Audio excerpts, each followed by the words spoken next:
It was a cold December evening when Alexander Ford, a billionaire whose name was synonymous with power and luxury, stepped out of his sleek black limousine and into a small, worn-out diner on the outskirts of Chicago.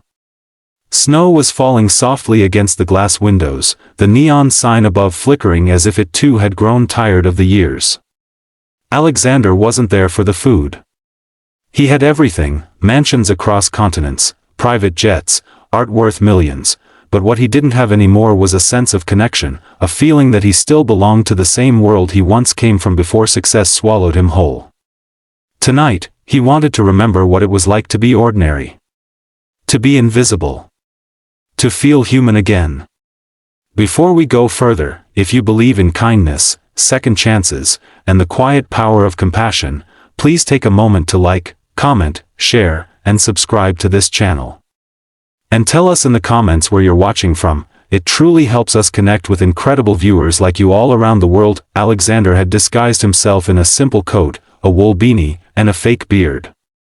He looked nothing like the billionaire who graced Forbes covers and financial magazines. Inside the diner, the air smelled of coffee, fried onions, and something that reminded him faintly of home. The booths were cracked, the walls were covered in fading photos of smiling customers, and the jukebox in the corner hummed a slow, nostalgic tune. He chose a corner table and quietly ordered a steak. That's when she appeared. Her name tag read, Grace. She looked to be in her late 20s, her brown hair tied back loosely, her eyes tired yet full of quiet determination. Her uniform was worn but clean, and though her smile was small, it carried the kind of warmth that reached beyond the surface. Alexander watched her move around the diner, serving customers, wiping tables, and apologizing even when people were rude. He saw something in her, a quiet struggle, a story untold. When Grace brought his order, Alexander noticed her hands trembled slightly as she placed the plate before him. "Enjoy your meal," she said softly, but there was something about the way she lingered, a brief flicker of hesitation before she turned away.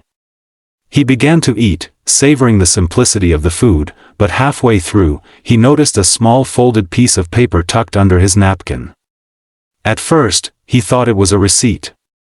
But when he opened it, his heart stopped for a moment. The note read, "If you're hiring, please help me.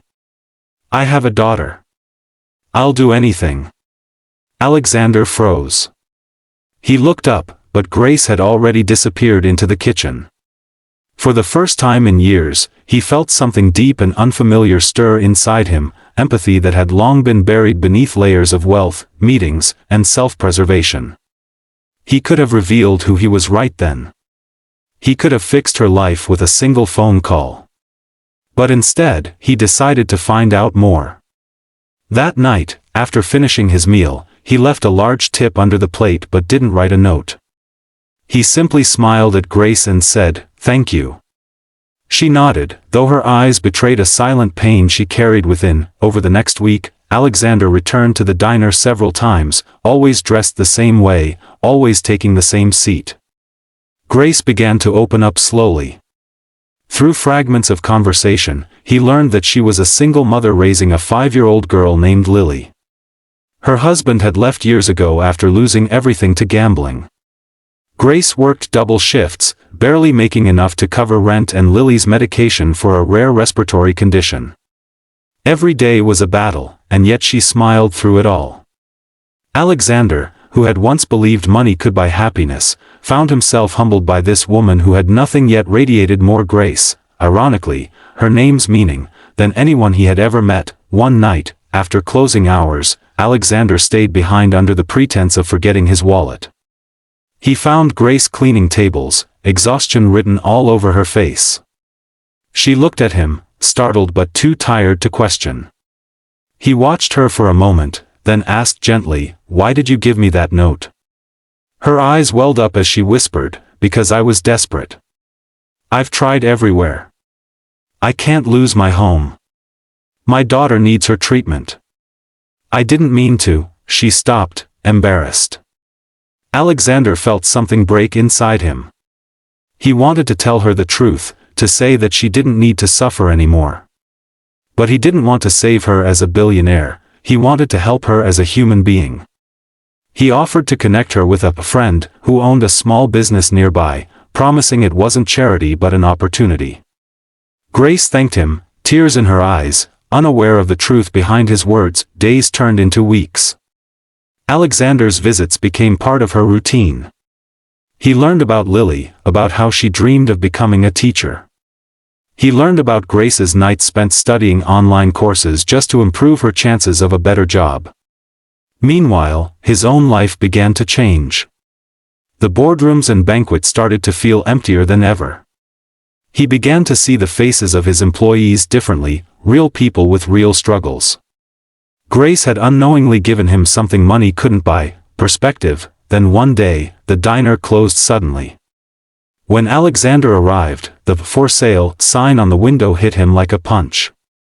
He rushed to the address she had once mentioned, a small, run-down apartment building 2 blocks away. He found her there, sitting on the stairs, crying quietly with her daughter in her arms. The landlord had evicted them after she fell behind on rent. Without thinking, Alexander removed his disguise. Grace stared at him in shock, unable to comprehend what she was seeing. "Mr. Ford," she whispered. "The billionaire?" He nodded, his voice trembling. "Yes. But tonight, I'm just the man you served steak to." She didn't know what to say, tears streaming down her face. "Why didn't you tell me?" He smiled softly. "Because I needed to remember what humanity feels like. You reminded me." He gave her a job at his company, not as a token gesture, but as a leader of his new charitable foundation focused on helping struggling single parents. Within months, Grace flourished. She became the heart of the organization, known for her empathy and unshakable strength. Her daughter received the medical care she needed, and Alexander, once a man surrounded by wealth but starved of emotion, found in Grace and Lily the family he never had. Years later, Alexander stood on a stage, announcing a nationwide initiative to support working families. The cameras flashed, the audience applauded, but as his speech ended, he looked at Grace in the front row and said, "Sometimes, the smallest note can change the biggest life." The crowd fell silent, then erupted into applause. He meant every word. If this story touched your heart, please take a moment to like, share, and subscribe. It helps us continue telling stories that remind us of the power of compassion and humanity. And before you go, tell us in the comments, what would you have done if you found a note like Grace's? Would you have helped, or walked away?